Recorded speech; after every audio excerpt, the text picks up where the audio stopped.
Imagine it is 6 a.m. You reach for the one thing that makes mornings survivable: coffee. The same brand you have bought for years, same bag, same shelf, but the price is different. Again, and your first thought is the one everybody has in 2026. It must be tariffs. It must be inflation. Somebody in a government building did this. Here is the twist. This time, they didn't. The reason your coffee is about to get significantly more expensive has almost nothing to do with trade policy. It is happening in the soil, the weather, and a plant that only grows in a handful of places on Earth. And once you understand it, you will see the same force coming for your chocolate too. Let's decode it. Start with a fact almost nobody thinks about. Coffee is fussy. Extremely fussy. It only grows in a narrow ring around the planet, roughly between the tropics. Farmers call it the bean belt. Not too hot, not too cold, the right altitude, and the right rain. Step outside that band and the plant simply refuses. And within that belt, two countries do most of the heavy lifting: Brazil and Vietnam. Between them, they supply a huge share of the world's coffee. There are two beans in your cup: Arabica, smoother, higher quality, and delicate; and Robusta, harsher, cheaper, and tougher, used heavily in instant coffee and blends. Remember those two names, because when the weather turns, they do not suffer equally. And that is the whole story. In about 3 minutes, I will show you the exact chain that turns a drought on one continent into a higher number on your grocery receipt, and the one move that lets you lock in today's price before it climbs. Stay with me. Now the trigger. Over the last couple of years, the bean belt has been hit again and again.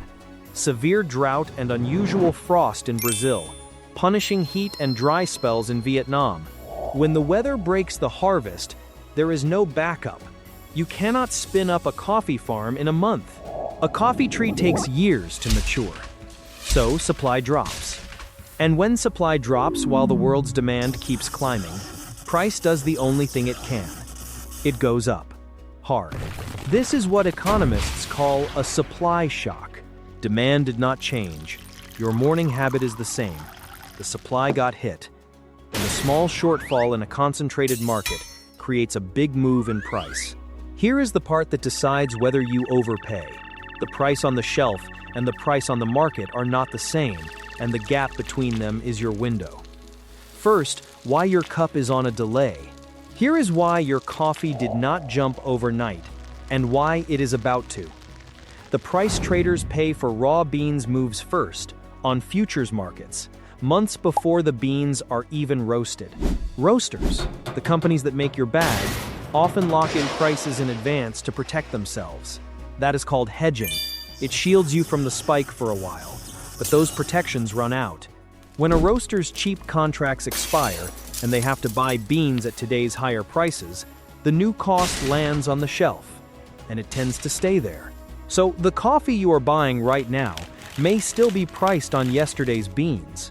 The next bag might not be.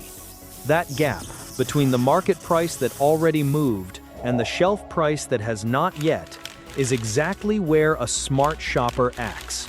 Now the sequel nobody wants, because the exact same story is playing out with chocolate, and it might be even worse. Cocoa, like coffee, grows in a tiny slice of the world, and an outsized share comes from just two neighbors in West Africa, Ivory Coast and Ghana. And those farms are under siege from more than weather. Plant disease has been spreading, including a virus that slowly kills the trees, alongside aging farms and years of underinvestment. The result was one of the sharpest commodity price spikes in recent memory. Cocoa went from ordinary to extraordinary, in a way that stunned even the traders. So your morning coffee and the chocolate on the shelf next to it are being squeezed by the same underlying problem, a fragile crop grown in too few places and hit at the same time. If it were just bad weather, this would fix itself in a season. It will not. And the reason why is the part that actually matters for what you do next. Then I will give you the playbook to keep your coffee cheap anyway. Here is the cruel part. Even if the weather turned perfect tomorrow, the problem would not disappear. Coffee and cocoa come from trees, and trees take years to grow. When a farmer loses a harvest, they lose income. With less income, they cannot afford to replant or replace dying trees. So the next harvest is weaker too, and the one after that. It is a trap. The shortage today plants the seeds of the shortage tomorrow. Because coffee and cocoa are tree crops with multi-year maturation, supply cannot respond quickly to price, so shortages tend to persist for years, not months. On top of that, money piles in. When traders see prices climbing and supply shrinking, futures markets can amplify the move, adding a speculative layer on top of the real shortage. And climate pressure on the bean belt is not a one-time event. It is the new baseline. Put it together, and you get a structural shortage, not a blip, but a slow, grinding rise. That is why just wait for prices to drop is, for once, the wrong instinct. So if you cannot outwait this one, what can you actually do about it? You cannot outwait this one, but you absolutely can outsmart it. Here are 5 moves to keep your coffee and your chocolate as cheap as possible while prices climb. Move 1. Buy whole bean and store it right. Most people get this backwards. Whole beans cost less per cup than pre-ground, last far longer, and taste better. Keep them airtight, cool, and dark, away from heat and light. And they stay fresh for weeks, so you can buy ahead with confidence. Move 2. Buy ahead and lock in today's price. Since prices are trending up, stocking a reasonable, properly stored supply now beats paying next quarter's shelf price. A subscribe and save program adds a standing discount on top of it. The next 2 moves are where the real money is. One changes what is in your cup without you tasting the difference, and one refunds part of every purchase automatically. Move 3. Switch to a smarter blend.